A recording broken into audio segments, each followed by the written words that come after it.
500 and the Goodies 500 last year. We'll see if he can repeat. We'll bring you all the action from the Hanes Activewear 500.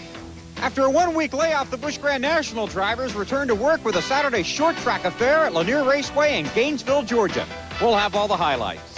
In 1989, Tommy Ellis captured the Busch Grand National Championship, and a successful career seemed certain. But this year, his sponsor and team called it a day. You'll find out why next week. There's been a lot of technology come into auto racing over the years, and one area that a lot of technology has taken place is in the area of a helmet. Now, when I drove a race car, they were basically football-type helmets, but boy, have they changed since then. And there's a recent change in technology in the helmet, which makes it safer and more comfortable for the drivers. Randy Pemberton has the story. With the hot summer days just around the corner, many of the top Winston Cup drivers will now welcome the 140-degree temperatures in their race cars. Why? Because of a new development called a fresh air helmet. Basically, the object for the drivers was to isolate the intake of air from inside the car, and primarily for the elimination of the heat from inside the car. Yeah. The additional benefits of being if someone got a flat and they lost an inner fender well, or they broke a header and they ended up with very high concentrations of carbon dioxide inside the car. That was a basic reason for designing these systems. The outgrowth of it was once the air was in a contained line or system, then the other options came up then of cooling the air.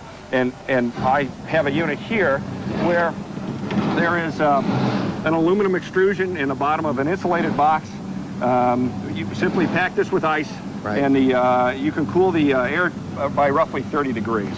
So it comes in from a side window, goes through a blower unit, and then through the cool box, and then up into the helmet.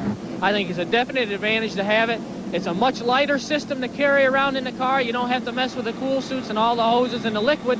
It's just a tremendous way to achieve driver comfort and driver performance at the end of these long races. So you're basically saying that when you take the air into your lungs that's cooled, it will actually replace a cool suit to some extent? I think it replaces it 10 times better. I think it's way better.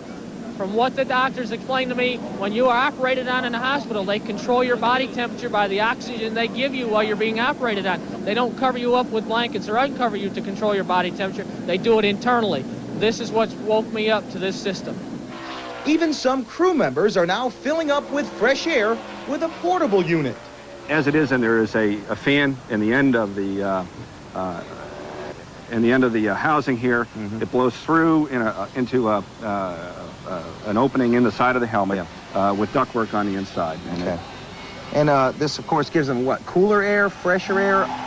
Basically, for these guys, it is simply a cooling factor. Works real good, I tell you. I leave mine on all the time. I never take it off.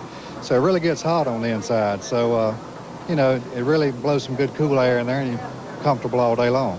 Well, I got it the first part of this year, and I've used it a couple times. I hadn't used it every time yet, but it's when it gets hotter, I'm going to use it probably all the time. It got a little battery pack, and it blows cool air up into your face mostly, and keeps helmet from fogging up. While the portable systems are merely a convenience for the crewmen, the cooling unit can literally add life to a driver in the heat of a 4.5-hour battle. Today's mailbox is brought to you by Miller Genuine Draft.